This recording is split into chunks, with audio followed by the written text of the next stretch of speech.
Terror of the Vervoids covers episodes 9 through 12 of The Trial of a Time Lord series of Doctor Who. It's ultimately the third serial of the 23rd season, and it was broadcast in 4 parts from the 1st of November to the 22nd of November 1986.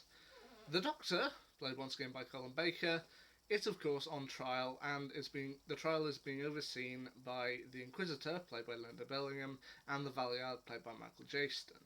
Now, as I found out from the small pamphlet inside the DVD, supposedly the Trial of a Time Lord series arc was loosely based on Charles Dickens' famous Christmas Carol, with the previous 2 serials, The Mysterious Planet and Mind Warp, covering the past and present, and then this serial being set loosely in the future.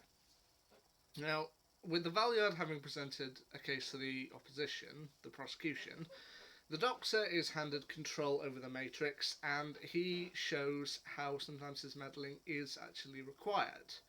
And to do this, he shows them something from his future, a time in the year 2986 when his meddling would actually prove to be beneficial, that is, aboard a ship called the Hyperion 3. Now, this is also the introduction story for Mel Bush, played by Bonnie Langford, and similar to the way that Dawn Summers was introduced in the 5th season of Buffy the Vampire Slayer, we just kind of dropped with Mel in there. Like, we know she's a companion, and we know she's in the Doctor's future, but we don't actually know that much about her. Okay? We just kind of dropped into this. She doesn't get an introduction. We're just like, she's travelling with the Doctor. We don't know how long for, but there you go. But we can get a kind of grip with her fairly quickly. I mean, while I know in later stories with Sylvester McCoy, she would kind of fall into the companion type of screaming and being in trouble a lot of the time. For her first serial, she actually is, I think, pretty good. I mean, she does have a likeable personality. I mean, when you see her and the Doctor working out aboard the TARDIS, it's fun. I mean, even if she's giving him carrot juice, which I'm not entirely certain... It's a fairly common joke that the 6th Doctor's favourite drink was carrot juice, to which I see him kind of drinking it in this, and I'm thinking, is it really his favourite, or is he just drinking it for Mel's sake? I don't entirely understand. But anyway, the Doctor and Mel end up receiving a distress call from the Hyperion 3, and end up heading there, where they meet up with, once again, a group of characters, including Professor Sarah Lasky, played by Honor Blackman, and Commodore Travers, played by Michael Craig. Now, once again, I ended up watching parts of this with family members, and they actually did recognise Honor Blackman, which, yeah, that's nice to see. And Commodore Travers, played by Michael Craig, apparently has encountered the Doctor before. Now, whether this is in stuff like Big Finish, or whether this came in the form of a comic later on, I'm not exactly sure, but I did look it up, and apparently they do encounter them in non-screen media. Now, the reason why the Doctor uses this in his trial is because he claims that someone aboard the Hyperion 3 is a murderer. And ultimately, it's kind of like a murder mystery, as crew members start disappearing or turning up dead, and the Doctor and Mel have to find out what's going on and put a stop to it. With a lot more kind of characters entering the story, including Doland, played by Michael Tierney, Bruckner, played by David Allister, Rudge, played by Dennis Hawthorne, and the receptionist Janet, played by Yolan Palfrey. And also aboard the ship they have these strange kind of mechanical creatures called Mongarians, which they seem to be in some kind of servitude with the humans. I'm not entirely sure, but well, once again, and it's said that oxygen is toxic to them, so they're mostly machine-based, and it's kind of cool. But then, ultimately, the Vervoids arrive. Now, the Vervoids we don't actually see them until partway through Part 3. And I do actually like that. When you see them eventually... when you see them kind of turn up at first, you're just seeing things through their visions, and only seeing pieces of them, like leaves here and there. And I actually think it's a rather good tactic in kind of keeping them hidden until absolutely necessary. And what the Vervoids ultimately are the humans aboard the Hyperion 3, they were on another planet and they were doing a load of kind of experiments with plant life. But some things happened, including one of the assistants ended up getting uh, some sort of substance into a cut on her thumb and is now kind of turning into a kind of plant-human hybrid. So they're moving all of their research back to Earth. But in doing so, thanks to a little bit of help from Mel and one of the ship workers, they end up causing an explosion and the Vervoids are released from pods. And as I said, this is kind of a murder mystery, which it did remind me of one of my favourite New Who episodes, The Unicorn and the Wasp from 2008, kind of early on, when the Doctor and Mel are kind of on a bridge overlooking it, and the Doctor's assuming this detective role. I actually thought, okay, this is cool. The only thing I might say against this particular story is that the mystery itself can get a little confusing.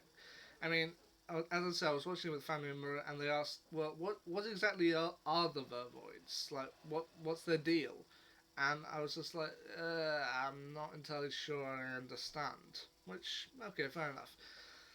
But as I said, the mystery can get a little complicated. I mean, ultimately, spoiler alert, it's revealed that Dolan is trying to gain control over the Vervoids and possibly has been killing part of them because he believes he can use the Vervoids as slaves.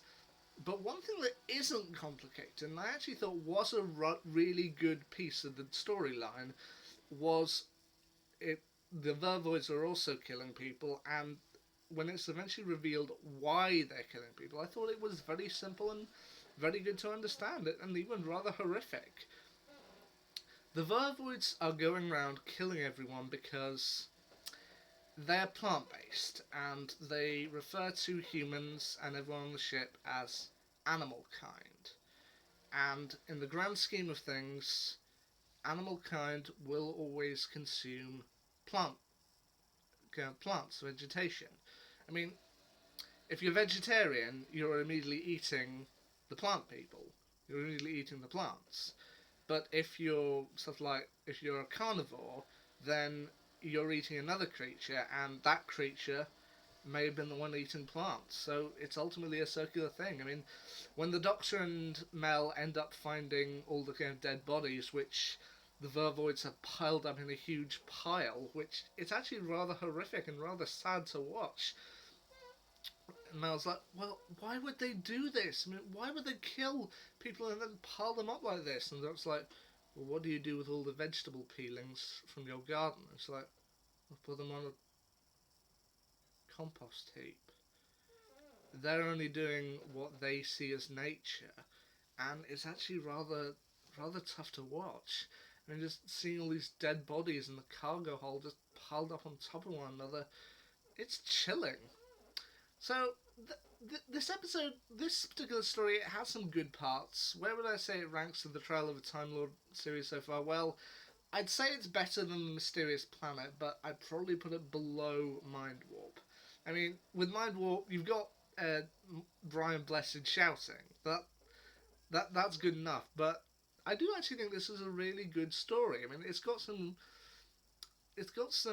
a really good mystery. It's got some pretty chilling images, and it's got a decent premise that I wanted to see through. I mean, even Mel almost being incinerated, being knocked out and almost placed in the incinerator, even that's got a few kind of beats to it where I was wondering, whoa, how are they going to get out of this? But as I said, I think it's a pretty good story. Now, it ultimately ends overall with they have to destroy the Vervoids by using a device which essentially accelerates the Vervoid life stream. Basically, causes them to go through several seasons in a couple of seconds.